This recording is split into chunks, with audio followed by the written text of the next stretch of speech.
از همراهیتون. الان ویدیوکستمون آماده است و شما میتونید صحبت‌های بنده با جهانیار محبی و صالح مصطفی رو ببینید. این پوستر هم بچه‌ها براش طراحی کردن. حسین آشنا تعبیر خوبی داشت در مورد این پوستر که حالا بعداً بازش میکنیم دقیق‌تر. ببینید.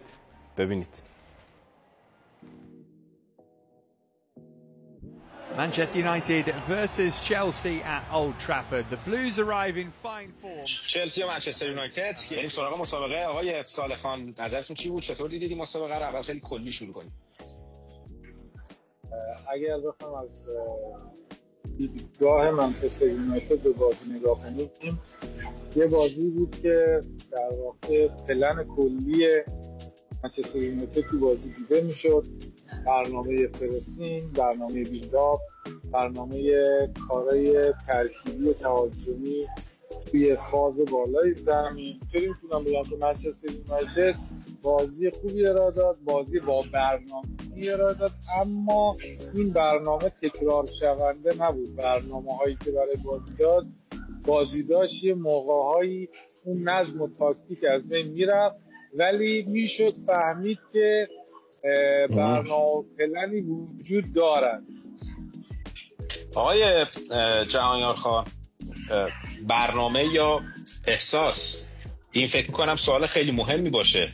واقعا اگر برنامه بود تکرار نمیشد یا نه این یه حسی بود به خاطر تغییر نیمکت و بازیکن‌ها یه جور دیگه بازی می‌کردن؟ من فکر می‌کنم اگه بخوایم به طور کلی صحبت کنیم که در واقع یه اوورویو بریم در رابطه با این بازی، اینه که معمولا تیمایی که مربیشون رو عوض میکنن، حالا تو هر لولی، تو هر لیگی، تو هر سطحی که بخواد باشه، یه شوکی وارد میشه. من فکر می‌کنم منچستر یونایتد این شوک بهش وارد شد. بلافاصله بعد از اینکه تن هاگ از تیم خارج شد، ما دیدیم که تونستن یه پیروزی به دست بیارن و اون بود در واقع روی روانی که تیم نیاز داشت بکنم کاملا مشخص بود تو این بازی. چون فارغ از بحث تاکتیک و تکنیکی که توی فوتبال خیلی مهم هست و نیاز به زمان هست که اینو بتونیم در واقع درستش بکنیم، این پروسه رو در واقع از یک A به یک B برسونیم، آماده کرده بودش.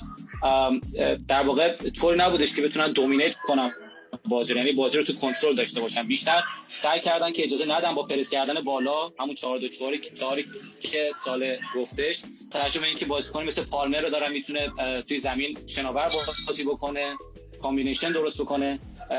ولی یه مسئله‌ای که توی این بازی از دو تا تیم مشخص بود این که اون لحظه هایی که نیاز هست اون تکنیک فردی کمک کنه به تیم، اون یک به یکا، پاس‌های آخر یا استفاده از شانس نبود.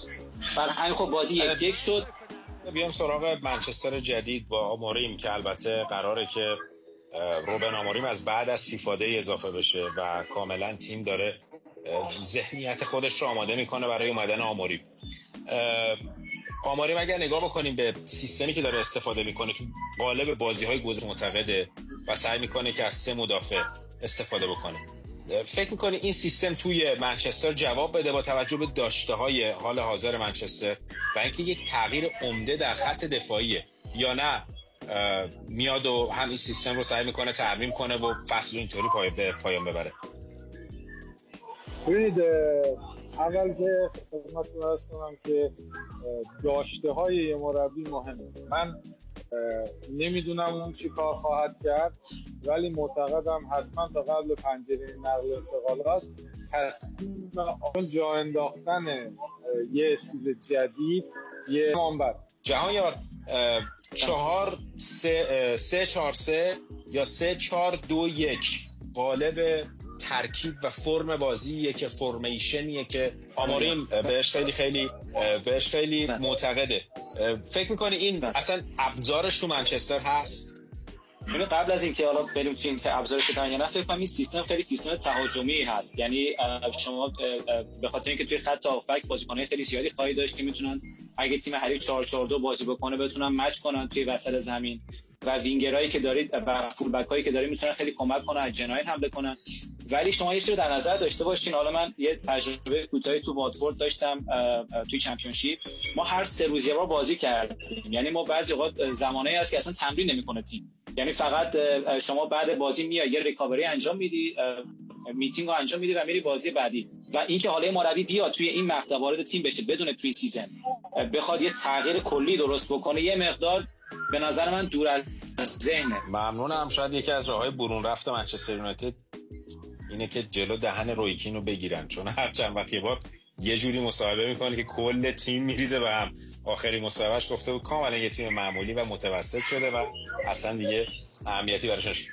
جهانیار محبی، صالح مصطفی، خیلی ممنونم از هر دوی شما و کلی کیف کردم. گپ زدیم، هفته‌های بعد بازم در مورد فوتبال اروپا میشینیم دور همینطوری گپ میزنیم. متشکرم. مرسی. ممنون از باعث افتخار. مرسی. شبتون بخیر. ارادت، خیلی مخلصیم. خداحافظ. خداحافظ.